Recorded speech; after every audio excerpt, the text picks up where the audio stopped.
Welcome to మన TV. ముందుగా headlines చూద్దాం. పీసీ సర్కార్ కంటే పెద్ద మ్యూజిషియన్ చంద్రబాబు అన్న గుడివాడ అమర్నాథ్. తిరుమల లడ్డూ వివాదంలో సిబిఐతో విచారించాలని డిమాండ్. సిట్ విచారణపై మాకు నమ్మకం లేదన్న గుడివాడ అమర్నాథ్.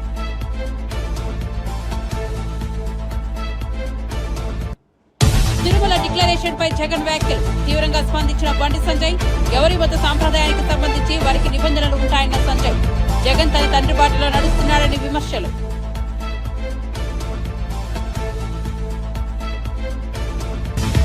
తిరుమల పర్యటన రద్దు చేసుకున్న జగన్. ప్రభుత్వం నోటీసులు ఇచ్చిందని వ్యాఖ్యలు. జగన్ కు దమ్ముంటే నోటీసులు చూపించాలన్న సీఎం చంద్రబాబు. జగన్ దమ్ము ధైర్యం ఏంటో రాష్ట్ర ప్రజలందరికీ తెలుసునన్న రోజా. అక్టోబర్ 1న తుది విడత పోలింగ్. బీజేపీ మొదటిసారి పూర్తి మెజార్టీతో అధికారంలోకి రానుందని మోదీ ధీమా. ప్రతిపక్షాల కుటుంబ పాలనతో ప్రజలు విసిగిపోయారని విమర్శ.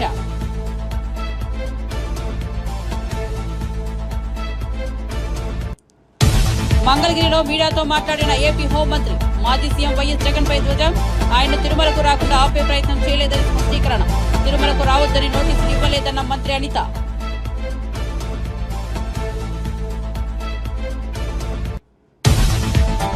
గనుల శాఖ మాజీ ఎండీ వెంకటరెడ్డిని అరెస్ట్ చేసిన ఏసీబీ.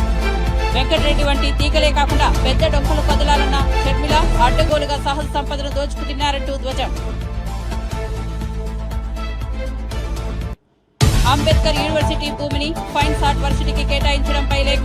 ఈ నిర్ణయాన్ని వెనక్కి తీసుకోవాలని కోదండరాం సహా విద్యావేత్తల డిమాండ్. అంబేద్కర్ ఓపెన్ యూనివర్సిటీని కాపాడుకోవాల్సిన అవసరం ఉందని వెల్లడి.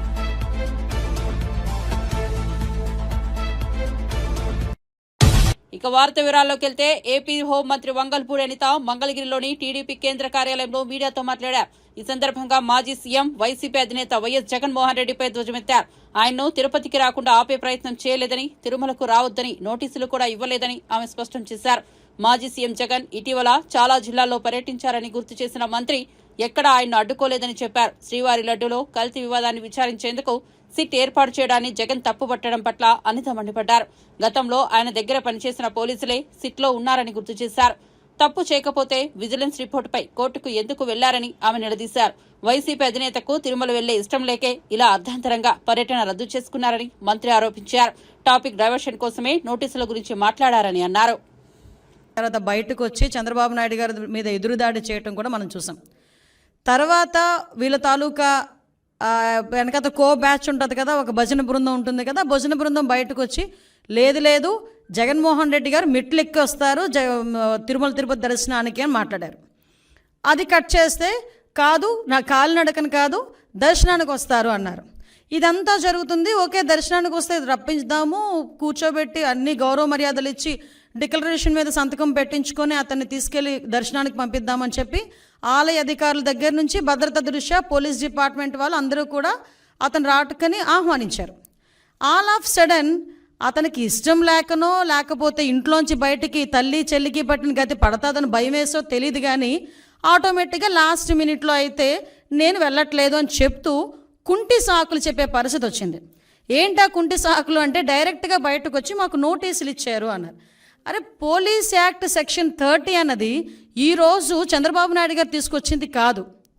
నీకులాగా జీవో నెంబర్ 1 ఇచ్చి సభలు అది ఆపుదామని చెప్పి లోకేష్ గారు పాదయాత్ర చేసినప్పుడు వచ్చిన జీవోలు కాదు ఇవి. పోలీస్ యాక్ట్ సెక్షన్ 30 అన్నది ఎప్పుడైనా శాంతి భద్రతలకు విఘాతాలు కలుగుతాయి అనుకునేటప్పుడు డిపార్ట్మెంట్ వాళ్ళు రెగ్యులర్గా ఇచ్చే నోటీస్ అది. ఆ నోటీస్లో చాలా క్లియర్గా వైఎస్ జగన్మోహన్ రెడ్డి గారు ఆంధ్రప్రదేశ్ మాజీ ముఖ్యమంత్రి 27/9/24, 28/9/24 తేదీల్లో తిరుపతి తిరుమల పర్యటించనున్నారని ప్రభుత్వ అధికారిక సమాచారం ద్వారా తెలిసినది. ఈ పర్యటనలో శ్రీ వైఎస్ జగన్మోహన్ రెడ్డి గారు తిరుమలలో శ్రీ వెంకటేశ్వర స్వామి వారిని దర్శించుకోనున్నారు. ఈ పర్యటనకు స్వాగతం పలికేందుకు తిరుపతి జిల్లా మరియు పరిసర జిల్లాల నుంచి సుమారు 10,000 మంది వైఎస్ఆర్సీపీ నాయకులు కార్యకర్తలు తిరుపతికి రావాలని సోషల్ మీడియా ద్వారా విస్తృత ప్రచారం జరుగుతున్నది. అదేవిధంగా ఈ పర్యటన అడ్డుకుంటామని వివిధ రాజకీయ పార్టీలు, హిందూ ధార్మిక సంఘాలు, ప్రజా సంఘాలు కూడా సోషల్ మీడియా ద్వారా విస్తృత ప్రచారం జరుగుతున్నది. ఈ సందర్భంలో తిరుపతి జిల్లాలో ఉద్రిక్త పరిస్థితులు, శాంతి భద్రతలకు విఘాతం కలిగే అవకాశం ఉన్నది.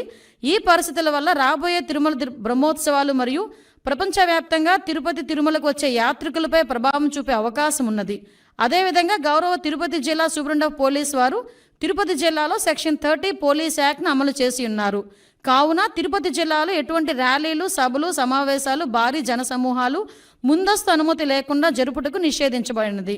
ఇట్టి నిబంధనలు ఎవరైనా అతిక్రమించిన ఎడల వారిపై చట్టపరమైన చర్యలు తీసుకొనబడును. కావున అన్ని వర్గాల వారు తిరుపతి జిల్లాలో శాంతి భద్రత పరిరక్షణకై పోలీసు వారికి సహకరించాల్సిందిగా కోరడమైనది. ఇది నోటీస్. దీన్ని నిన్న కావాలని 10 సార్లు చూపించి ఇందులో ఏదో అతనికేదో నోటీసులు ఇచ్చామని చెప్పి మాట్లాడి ప్రజలకి ఒక రాంగ్ పర్సెప్షన్ క్రియేట్ చేయడానికని చాలా విశ్వ ప్రయత్నాలు చేశాడు జగన్మోహన్ రెడ్డి.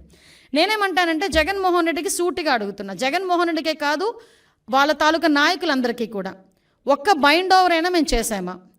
ఒక్క నాయకుడినైనా హౌస్ అరెస్ట్ చేసామా? ఒక్క నాయకుడినైనా ప్రివెంటివ్ అరెస్ట్ చేసామా? ఒక్క నాయకుడి ఇంటి దగ్గర పోలీస్ పహారా ఏమైనా ఉందా? కనీసం ఎక్కడైనా మీకు ఆయన ఎయిర్పోర్ట్లో నుంచి దిగిన తర్వాత మళ్ళీ అక్కడికి వెళ్ళినంత వరకు కూడా అతనికి భద్రత నిమిత్తం ఉండే పోలీసులు తప్పించి పోలీసులు భారీగా మోహరించిన పరిస్థితులు ఏమైనా ఉన్నాయా?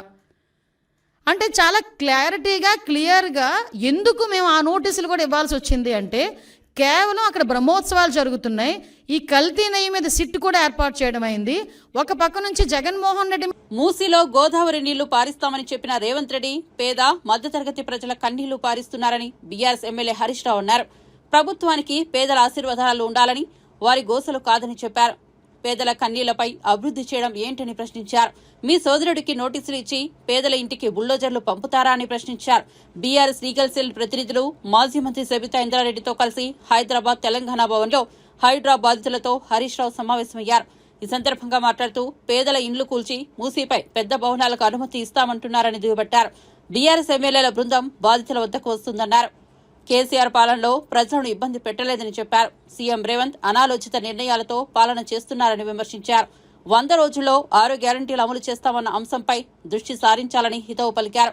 ప్రజలు రోగాల బారిన పడుతున్నప్పుడు వాటిపై దృష్టి పెట్టే ఆలోచన ముఖ్యమంత్రి చేయలేదని విమర్శించారు. హైదరాబాద్ ఖ్యాతిని సీఎం రేవంత్ దెబ్బతీస్తున్నారని చెప్పారు. అఖిలపక్ష సమావేశం నిర్ణయించిన తరువాతే మూసీపై ముందుకు వెళ్లాలని డిమాండ్ చేశారు. ప్రభుత్వమే ఉంది కదా, అప్పుడున్న ప్రభుత్వాలు అనుమతి ఇచ్చినప్పుడు, లోన్లు తీసుకున్నప్పుడు, ఇప్పుడు తిరిగి వాటిని కూల్స్తామంటే అది అన్యాయం, అది అక్రమం, విచ్ ఇస్ నాట్ కరెక్ట్. అయినా నువ్వు చేస్తున్న గొప్ప పని ఏంటి? సుందరీకరణ. ఇప్పుడు కేసీఆర్ గారు మిషన్ భగీరథ పెట్టి ప్రతి ఇంటికి త్రాగునీరు ఇవ్వడం కోసం ఒక ప్రాజెక్టు చేసిందంటే ప్రజలకు ఉపయోగపడ్డది. లేదు, ఒక కాళేశ్వరం ప్రాజెక్టు కడితే కొన్ని లక్షల ఎకరాలకు త్రాగునీరు, సాగునీరు అంది కొన్ని లక్షల రైతుల కుటుంబాలకు మేలు జరిగింది. నువ్వు ఏంటి ఇప్పుడు మూసీలో గోదావరి నీళ్లు బారిస్తా అంటే నువ్వు పారించేది గోదావరి నీళ్లు కాదు చెల్లి అన్నట్టు ఈ పేద మధ్యతరగతి ప్రజల రక్తం బారించేటువంటి ప్రయత్నం చేస్తున్నావు. వీళ్ళ కన్నీళ్లు బారిస్తున్నాడు. మూసీలో గోదావరి నీళ్లు కాదు, ఈ పేదల కన్నీళ్లు బారించేటువంటి ప్రయత్నం చేస్తున్నావు. నీ హైడ్రా అంటే ఓ హైడ్రోజన్ బాంబులాగా అయిపోయింది, ఎవరికి నిద్ర లేకుండా అయిపోయింది. ఏ రాత్రి ఏమవుతుందో అని చెప్పి ఆ సోషల్ మీడియాలో కొన్ని ఇల్లు కూలగొడుతున్న దృశ్యాలు చూస్తే అసలు మా ఇల్లు ఏమవుతుంది అనేటువంటి ఒక ఆందోళనలో ఉన్నారు. ఆ బాధ అనుభవించే వాడికి తెలిస్తే తప్ప రేవంత్ రెడ్డికి తెలియట్లేదు. రేవంత్ రెడ్డి ఒక చిన్న లాజిక్ మిస్ అవుతుంది. పేదలకు, మధ్యతరగతి ప్రజలకు మేలు చేస్తే వాళ్ళు దీవెనలు ఇస్తారు, కానీ ఆ పేదల మధ్యతరగతి ప్రజల ఉసురు తీస్తే వాళ్ళు శాపనార్థాలు పెట్టారనేటువంటి లాజిక్ ఆయన మిస్ అవుతా ఉన్నారు. చెయ్యి, నువ్వు మంచి పని చెయ్యి, ప్రజలకు పని, దేవుడు నీకు అవకాశం ఇచ్చాడు. ఈ కూలగొట్టుడేంది? ఈయనకు ఈ రేవంత్ రెడ్డిది గత కొంతకాలంగా చూస్తే కూల్చడం తప్ప కట్టడం తెలవదా ఈ మూర్ఖుడికి అనిపిస్తూ ఉంది. అన్నీ కూల్చుడే, ఎక్కడ పోయినా కేసులు, కూల్చుడు, అక్రమాలు తప్ప ఒక పేదలకు పనికొచ్చే పని, ప్రజలకు పనికొచ్చే పని ఆయన ఎక్కడ కూడా చేయట్లేదు. నేను ఐ వుడ్ లైక్ టు, మా మిత్రుడు ఇందాక ఒక ఎన్ఆర్ఐ లండన్ నుంచి, యూకే నుంచి వచ్చిన నాయుడు గారు మాట్లాడారు.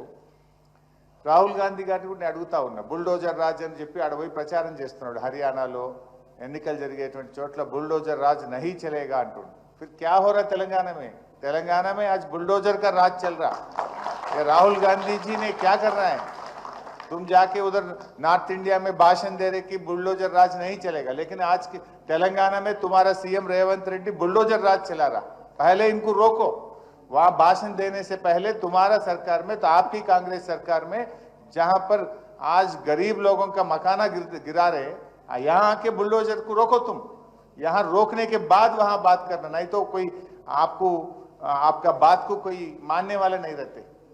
ఇలా ఆయన ఆలోచించాలి కదా, ఆయన పోయి జమ్మూ కాశ్మీర్ ప్రజలు బీజేపీ ప్రభుత్వాన్ని కోరుకుంటున్నారని ప్రధాని నరేంద్ర మోదీ అన్నారు. ఇక్కడ అక్టోబర్ 1న తుది విడత పోలింగ్ జరగనుంది. ఈ నేపథ్యంలో జమ్మూలో జరిగిన ప్రచార సభలో ఆయన మాట్లాడుతూ మొదటి 2 విడతల అనంతరం పోలింగ్ సరళిని పరిశీలిస్తే మొదటిసారి బీజేపీ ప్రభుత్వం అధికారంలోకి రావడం ఖాయంగా కనిపిస్తోందన్నారు.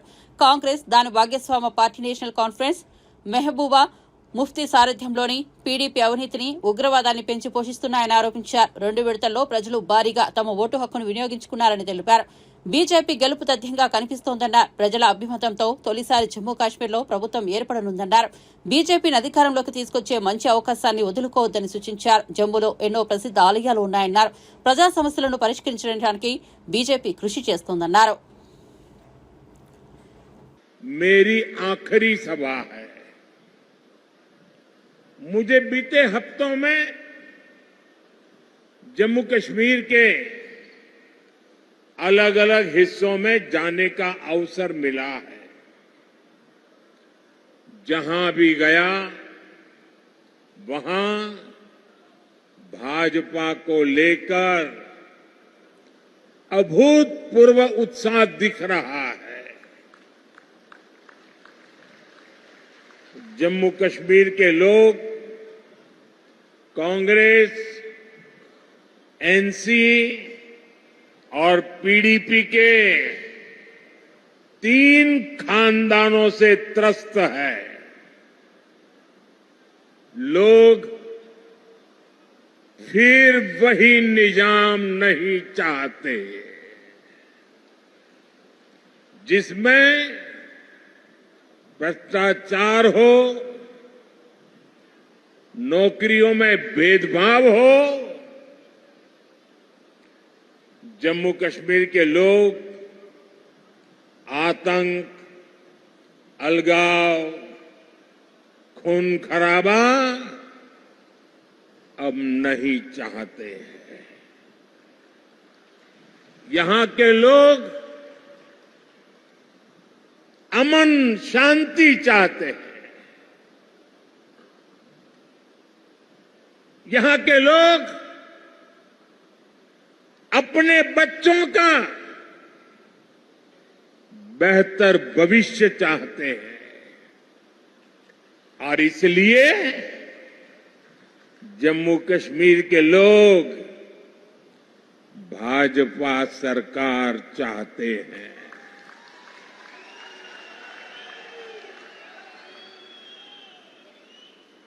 साथियों, पिछले 2 चरणों में भारी मतदान ने जम्मू कश्मीर की जनता का मूड बता दिया है। दोनों चरणों में भाजपा के पक्ष में जबरदस्त वोटिंग हुई है। अब यहां भाजपा की पूर्ण बहुमत की पहली सरकार, सुनते हैं ना, पूर्ण बहुमत की भाजपा की पहली सरकार बनना तय है।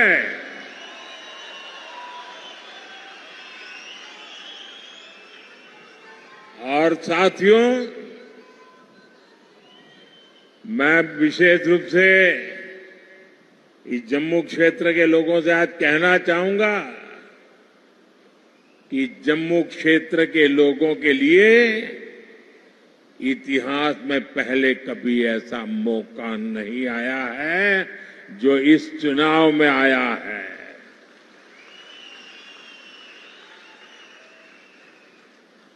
आज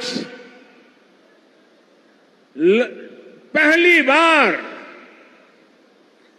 जम्मू क्षेत्र की लोगों की इच्छा वाली सरकार बनने जा रही है।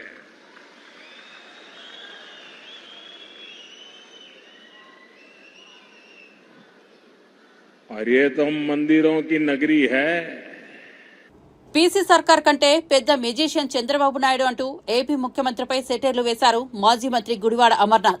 తిరుమల లడ్డూ వివాదం నేపథ్యంలో రాష్ట్ర వ్యాప్తంగా ఆందోళన, నిరసన కార్యక్రమాలు నిర్వహిస్తోంది వైఎస్సార్ కాంగ్రెస్ పార్టీ. వైసీపీ నేతలు పూజలు చేస్తున్నారు.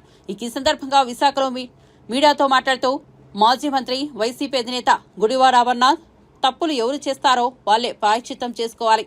పవన్ కళ్యాణ్ దీక్షలు చూస్తే అదే అనిపిస్తోందన్నారు. పాపాలు చేసింది, హిందువుల మనోభావాలతో ఆటలు ఆడింది, రాజకీయం చేస్తున్న వాళ్లకు మేం సమాధానం చెప్పాల్సిన అవసరం లేదన్నారు.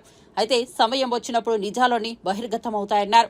సిట్ ఎంక్వైరీ అంటే చంద్రబాబు సీట్ కింద పెట్టుకోవడం తప్ప బహిర్గతం కాదన్నారు. ప్రభుత్వంలో ఉద్యోగులు చేసే విచారణపై మాకు, ప్రజలకు నమ్మకం లేదు. స్వతంత్ర సంస్థ అయిన సీబీఐతో విచారణ చేయాలని డిమాండ్ చేశారు. పాదయాత్రలో మెట్ల మార్గం ద్వారా తిరుమల వెళ్లినప్పుడు అవసరం లేని డిక్లరేషన్ ఇప్పుడు ఎందుకు అవసరమని ప్రశ్నించారు మాజీ మంత్రి గుడివాడ అమర్నాథ్. ఏమీ లేదని తెలిసి దాని నుంచి ఏ రకంగా బయటపడాలో తెలియనటువంటి పరిస్థితుల్లో ఈరోజు రాష్ట్ర ముఖ్యమంత్రి ఉన్నారు. వాస్తవంగా జగన్మోహన్ రెడ్డి గారిని ఎదుర్కోవాలనేటువంటి ఆలోచన ఉంటే నేరుగా ఎదుర్కోండి, నేరుగా రాజకీయాలు చేయండి, నేరుగా పోరాటం చేయండి. మీరు అధికారంలో ఉన్నారు. అంతేగాని చివరికి ఆ దేవుణ్ణి కూడా ఇంట్లో తీసుకురావడం అనేటువంటిది ముఖ్యంగా రాష్ట్ర ప్రజలే కాదు, తిరుమల తిరుపతి అంటే ప్రపంచవ్యాప్తంగా ఉన్నటువంటి తెలుగువారు, ప్రపంచవ్యాప్తంగా ఉన్నటువంటి హిందువులు అందరి తాలూకా మనోభావాలకు సంబంధించినటువంటి అంశం ఇది. మీరు నోటుకొచ్చినటువంటి మాటలు, ఇష్టం వచ్చినటువంటి ఆరోపణలు చేసి భక్తుల తాలూకా భక్తితో, వారికి ఉన్నటువంటి మనోభావాలతో ఆటలాడుకునేటువంటి పరిస్థితులు ఈరోజు కనబడతా ఉన్నాయి. మీ రాజకీయాల కోసం, మీ అవసరాల కోసం, మీ డైవర్షన్ పాలిటిక్స్ కోసం ఈరోజు ప్రపంచ ప్రఖ్యాతిగాంచినటువంటి తిరుమల తిరుపతిని కూడా మీరు వాడుకున్నారంటే ఆ పాదాల చెంత పుట్టినటువంటి మీకు చంద్రగిరిలో తిరుమల తిరుపతి దేవస్థానం, తిరుమల తిరుపతి పాదాల చెంత పుట్టినటువంటి చంద్రబాబు నాయుడు గారికి తల్లిదండ్రులు అంటే దయలేదు, ఆ దేవుడు అంటే భయం లేదు, పిల్లనిచ్చినటువంటి మావంటే అసలు విశ్వాసం లేదు, చివరికి ఓట్లు వేసినటువంటి ప్రజలంటే అసలు వాళ్ళని పట్టించుకునేటువంటి పరిస్థితే లేదు. అందుకనే నీ గొడవతో తెలుగుదేశం పార్టీ వారి రాజకీయ పార్టీకి 6 అడుగుల గొయ్యి తవ్వుకున్నారనేటువంటి మాట గతంలో చెప్పాం. దీనికి ఇప్పటికీ కట్టుబడి ఉన్నాం. వీటన్నిటికన్నా మించి సరే జగన్మోహన్ రెడ్డి గారి మీద, వైఎస్ఆర్ కాంగ్రెస్ పార్టీ మీద ఆరోపణలు చేశారనేటువంటిది పక్కన పెడదాం. కానీ ప్రజలు, ముఖ్యంగా భక్తులు, హిందువుల తాలూకా మనోభావాలతో ఆటలాడుకున్నటువంటి ఈ ప్రభుత్వం తక్షణమే సిబిఐ ఎంక్వైరీకి డిమాండ్ చేయాలి. ఈరోజు వైఎస్ఆర్ కాంగ్రెస్ పార్టీ దేశవ్యాప్తంగా, ప్రపంచవ్యాప్తంగా ఉన్నటువంటి హిందువులందరూ కూడా సిబిఐ ఎంక్వైరీని డిమాండ్ చేస్తూ ఉన్నారు. మీరు చేసినటువంటి ఆరోపణలో వాస్తవం ఎంత, నిజం ఎంత, లేదా మీరు రాజకీయాలకు వాడుకున్నారా లేదా అనేటువంటిది బయట పెట్టాలి. మీరు వేసినటువంటి సిట్లతోనే, మీరు వేసినటువంటి కమిటీలతో ఎవరికి నమ్మకం లేదు. ఎందుకంటే గతంలో కూడా మేము కూడా ప్రభుత్వాల్లో ఉన్నాం. ఆ కమిటీలు ఏ రకంగా పనిచేస్తాయో, ఎవరి కింద పనిచేస్తాయో, ఎవరి కోసం పనిచేస్తాయో అనేటువంటిది మాకు తెలుసు. తెలంగాణ ముఖ్యమంత్రి రేవంత్ రెడ్డికి తెలంగాణ జనసమితి అధినేత ఎమ్మెల్సీ కోదండరాం సహా పలువురు విద్యావేత్తలు బహిరంగ లేఖ రాశారు. హైదరాబాద్లోని అంబేద్కర్ ఓపెన్ యూనివర్సిటీకి చెందిన భూమిని జవహర్లాల్ నెహ్రూ ఫైన్ ఆర్ట్స్ విశ్వవిద్యాలయానికి కేటాయిస్తూ తీసుకున్న నిర్ణయాన్ని వెనక్కు తీసుకోవాలని వారు డిమాండ్ చేశారు. పేద విద్యార్థులకు నామమాత్రపు ఫీజుతో ఉన్నత చదువులు అందిస్తున్న ఏకైక విశ్వవిద్యాలయం అంబేద్కర్ యూనివర్సిటీ అని, కాబట్టి ఆ వర్సిటీ భూమిని ఇతర యూనివర్సిటీలకు కేటాయించవద్దని కోరారు. అంబేద్కర్ యూనివర్సిటీని నిలబెట్టుకోవాల్సిన అవసరం అందరిపై ఉందన్నారు. రేవంత్ రెడ్డికి లేఖ రాసిన వారిలో ఎమ్మెల్సీ కోదండరాం, హరగోపాల్, గంటా చక్రపాణి, దొంతి నరసింహారెడ్డి తదితరులు ఉన్నారు. తిరుమల డిక్లరేషన్పై మాట్లాడుతున్న ఏపీ మాజీ సీఎం, వైసీపీ అధినేత వైఎస్ జగన్ కు మక్కా, వాటిక నిబంధనలపై మాట్లాడే దమ్ముందా అని కేంద్ర సహాయ మంత్రి బండి సంజయ్ నిలదీశారు. బండ్లగూడ జాగీర్ విద్యారణ్య భవన ప్రారంభోత్సవంలో ఆయన పాల్గొన్నారు. ఈ సందర్భంగా మాట్లాడుతూ ఎవరి మత సాంప్రదాయానికి సంబంధించి వారికి ప్రత్యేక నిబంధనలు ఉంటాయన్నారు. హిందువులపై తిరుమల డిక్లరేషన్పై మాట్లాడిన జగన్ మరింత అపవాదును మూటగట్టుకున్నారని విమర్శించారు. జగన్ డిక్లరేషన్ ఇస్తే తప్పేమిటని ప్రశ్నించారు.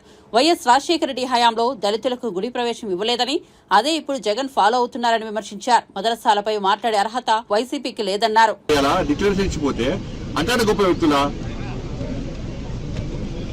డిక్లరేషన్ ఇవ్వకపోవడానికి కారణమైంది మరి గతంలో డిక్లరేషన్ ఇవ్వనట్టు అంతా చూస్తే ఇప్పుడు జగన్ గారి వివరాలు చూస్తుంటే ఇది గతంలో కేవలం హిందువుల ఓట్ల కోసం మాత్రమే వెంకటేశ్వర స్వామిని నమ్మినట్లుగా నటించిన విషయం దీని ద్వారా స్పష్టమవుతుంది. ఆయన వ్యవహారాలు చూస్తే స్పష్టమవుతున్నది. అని దేవుని విశ్వాసం, వెంకటేశ్వర స్వామి విశ్వాసము లేనట్టుగా ఈయన స్పష్టమైంది. ఈయనలో అభ్యంతరం ఏంది? నువ్వు గుడి పోతున్నావు, వెంకటేశ్వర నువ్వు నేను మతం మార్చుకో, నేను హిందువులకు వస్తా అని చెప్పి డిక్లరేషన్ అవసరం లేదు. నేను క్రైస్తవుని, క్రైస్తవునివే ఒప్పుకున్నావు. నేను క్రైస్తవుని, దేవుని దగ్గరికి ఎందుకు వస్తావు? నువ్వు ఆ దేవుని విశ్వాసాన్ని నమ్మకుంటేనే రావాలి. ఇప్పుడు ఇదో నమ్మకం లేకుండానే ఓట్ల కోసం, రాజకీయం కోసం పోయినావాను. ఇదేనా హిందుత్వం అని మాట్లాడి జగన్ గారు. వాళ్ళ మక్కాకు పోతే కేవలం ముస్లిం తప్ప ఇక్కడ ఇతర మతస్థులకు డిక్లరేషన్ ఇస్తే అవకాశం ఉంది. మక్కాకు పోతే ఇతర మతస్థులు రానివారు. వాళ్ళ ఇమాములు సర్టిఫికేట్ ఇస్తేనే రాణిస్తారు. మరి ఇదేనా ఇస్లాం అనగలుగుతారా? వాటికన్ సిటీకి వెళ్తే అక్కడ డ్రెస్ కోడ్ ఉంటుంది, ఇతర మతస్థులు రానివారు. దేశంలో అనేక చర్చిల్లో, ఇతర ప్రాంతాల్లో, ఇతర దేశాల్లో కూడా అనేక చర్చిల్లో అనేక నిబంధనలు ఉన్నాయి. మరి ఇదేనా క్రైస్తవం అని ఎందుకంటే ఇవాళ అడగడం కారణమైంది. కాబట్టి అన్ని వివరాలు చూస్తుంటే లడ్డు విషయంలో జరిగింది వాస్తవం.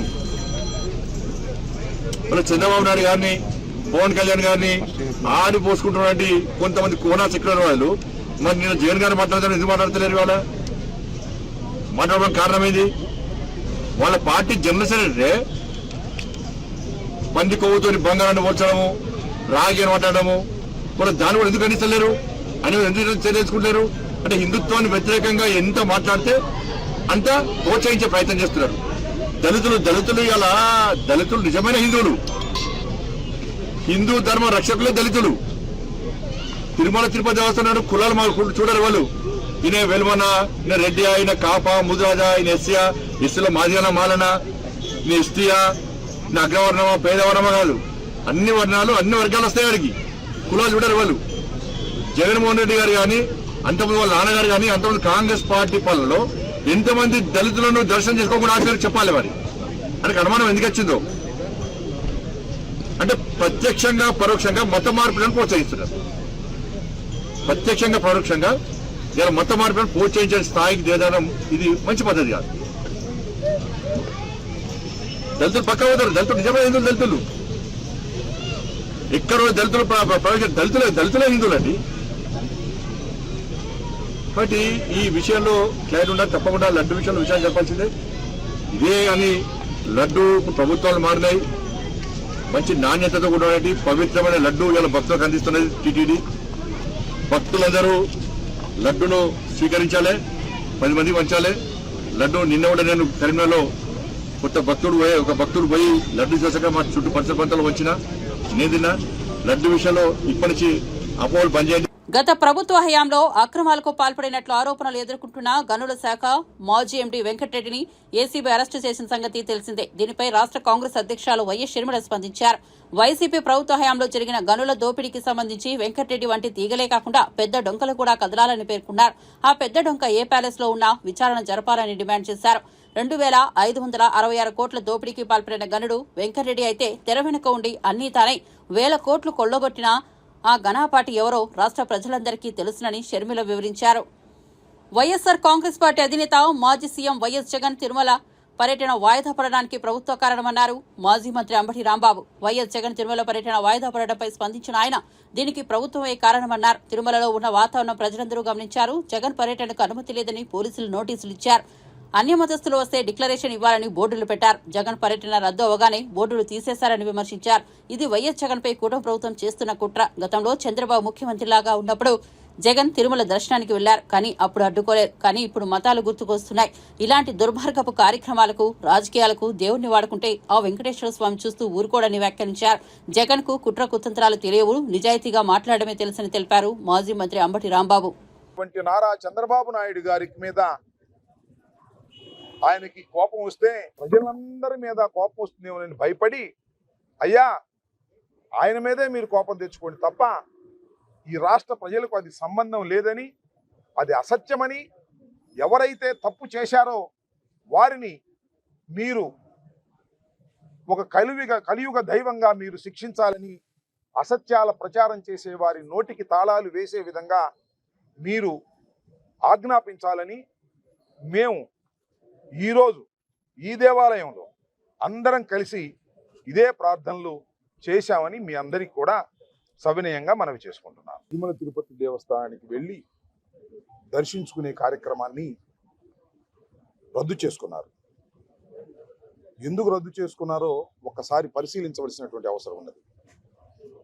చంద్రబాబు నాయుడు గారు చెప్తున్నట్టుగా ఎవరు వెళ్ళొద్దన్నారు, ఎవరు అడ్డుకున్నారని మానేశారు అనే మాట మాట్లాడుతున్నారు. కానీ నేను మనవి చేస్తున్నా, తిరుపతిలో నిన్న ఉన్నటువంటి వాతావరణం చాలా విచిత్రమైనటువంటి వాతావరణం. పోలీస్ శాఖ వైసీపీ నాయకులందరికీ నోటీసులు ఇచ్చి జగన్మోహన్ రెడ్డి గారు దర్శనానికి వస్తుంటే మీరు వెళ్ళడానికి వీల్లేదనేటువంటి నోటీసులు.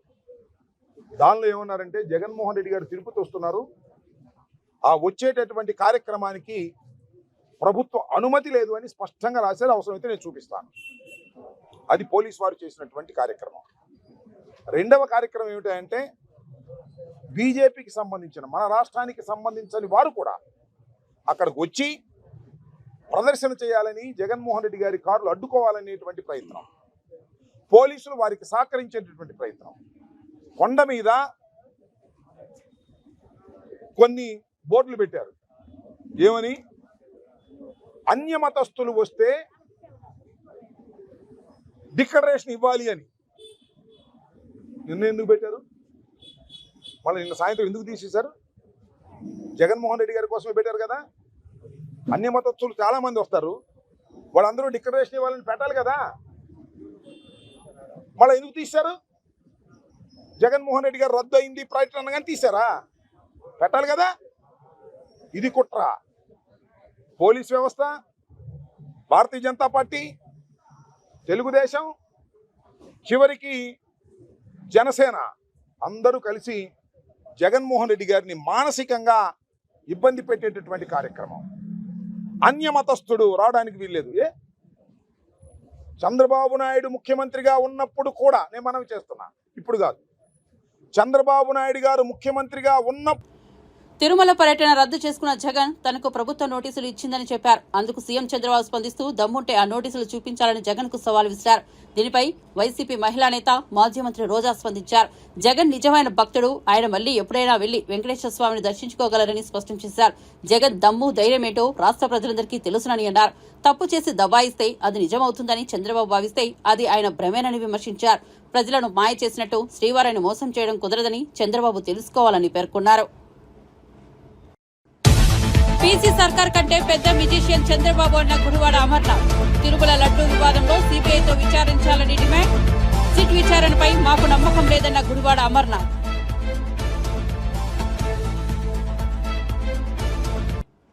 తిరుమల డిక్లరేషన్ పై జగన్ వ్యాఖ్యలు. తీవ్రంగా స్పందించిన బండి సంజయ్. ఎవరి వద్ద సాంప్రదాయానికి సంబంధించి వారికి నిబంధనలు ఉంటాయన్న సంజయ్. జగన్ తన తండ్రి బాటలో నడుస్తున్నాడని విమర్శలు.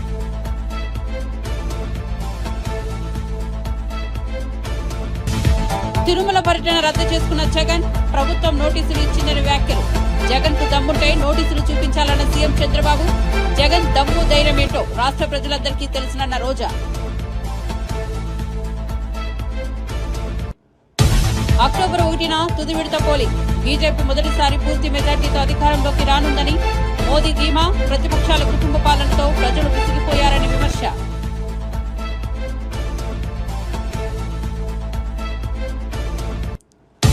మంగళగిరిలో మీడియాతో మాట్లాడిన ఏపీ హోంమంత్రి. మాజీ సీఎం వైఎస్ జగన్ పై ధ్వజం.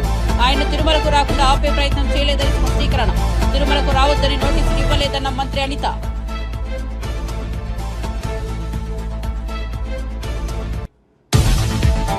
గనుల శాఖ మాజీ ఎండీ వెంకటరెడ్డిని అరెస్ట్ చేసిన ఏసీబీ. వెంకటరెడ్డి వంటి తీగలే కాకుండా పెద్ద డొంకలు కదలాలన్న షర్మిల. అడ్డగోలుగా సహజ సంపదను దోచుకు తిన్నారంటూ ధ్వజం. అంబేద్కర్ యూనివర్సిటీ భూమిని ఫైన్స్ ఆర్ట్ వర్సిటీకి కేటాయించడంపై లేఖ. ఈ నిర్ణయాన్ని వెనక్కి తీసుకోవాలని కోదండరాం సహా విద్యావేత్తల డిమాండ్. అంబేద్కర్ ఓపెన్ యూనివర్సిటీని కాపాడుకోవాల్సిన అవసరం ఉందని వెల్లడి.